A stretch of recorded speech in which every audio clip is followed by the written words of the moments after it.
Chicago, the Windy City, a modern metropolis of over 2.5 million, built on ambitious engineering, from the reversal of the Chicago River to the construction of the first skyscraper. Chicago has always been a place of great achievement. However, these great accomplishments would not have been possible if Chicago hadn't first dealt with a major issue in the 1850s.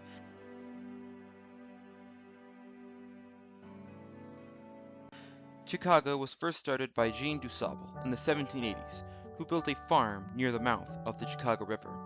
The city started to grow from there, and by 1837 had already reached a population of over 4,000. However, the city had a major problem. It wasn't built much higher than Lake Michigan, which led to poor drainage from the city streets.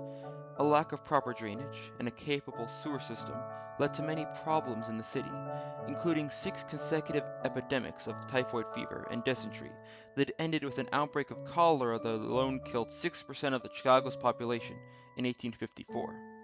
The lack of drainage also led to muddy streets, and even quick mud. A popular joke at the time made fun of these conditions by stating, a gentleman who, passing by a street, discovers a man buried up to his shoulders in mud. The gentleman asks the man, "Can I help you?" "No, thank you," the man replies, "I have a good horse under me." Because of the appalling conditions and public health concerns, the city was forced to take action. So, in 1856, engineer Ellis S. Chesbrough drafted his plans for a sewage system in Chicago that would fix the sanitation issues.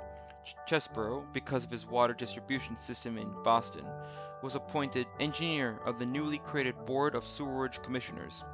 Chesbrough concluded that Chicago was too low to dig underground sewers that would properly drain water from the surface. Thus, he had to make a bold decision. Chesborough's plan came in 2 parts: build the sewer system above the ground, and then raise the buildings of Chicago anywhere from 4 to 14 feet. Buildings all over Chicago would be raised up, and then have new foundations built underneath them. Using simple jacks, contractors from around America took up the challenge to raise Chicago. All types of buildings were raised. The first masonry building was raised in January 1858 on the northeast corner of Randolph and Dearborn, where the Goodman Theater lies today. Engineers became more and more confident in their abilities, and as 1860 came, a group of only 6 engineers decided to take on the challenge of lifting over half a city block at once. The block was over 320 feet long and up to 5 stories tall.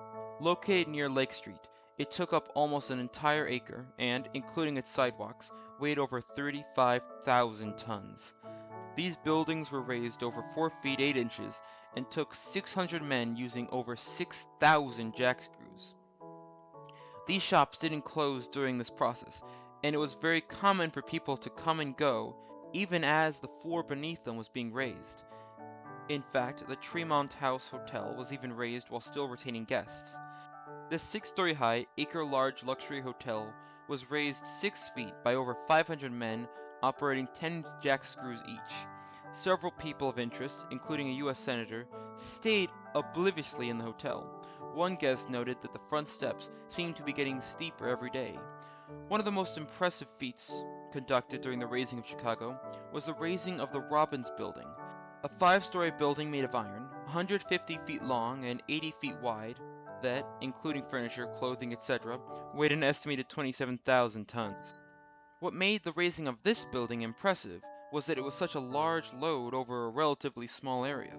Hollingsworth and Coughlin took up the contract to raise this building, and by November 1865 had raised the building and the surrounding sidewalk 27.5 inches without any damage afflicted to the building.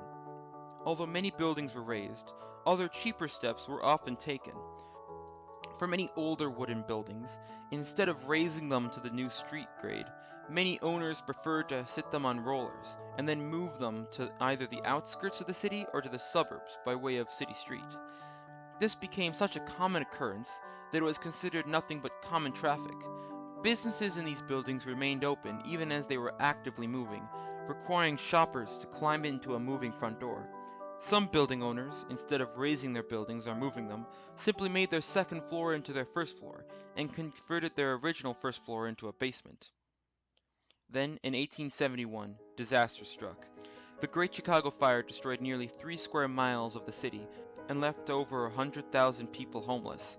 The fire, destroying much of the city, completely undid much of the raising done only a few years before. Although the fire was a huge setback and led to a huge feeling of hopelessness, even before the last building was finished burning, an immediate sense of the need to rebuild swept over the city. As Joseph Miller, an editor of the Chicago Tribune, said, "Cheer up. In the midst of a calamity without parallel in the world's history, looking upon the ashes of 30 years' accumulations, the people of this once beautiful city have resolved that Chicago shall rise again. Using the surviving foundations built under the lifted buildings and the new space, Chicago was able to begin construction on many new buildings that were not only larger, but also followed stricter building codes and thus were more safe." The legacy of the raising of Chicago isn't that it majorly affected the buildings of Chicago's modern skyline, or that it was etched into Chicago's culture. The legacy of the raising of Chicago is that it's one of the best examples of Chicago's ability to conduct great feats of engineering. Tearing the city down and building the city back up gives Chicago its character.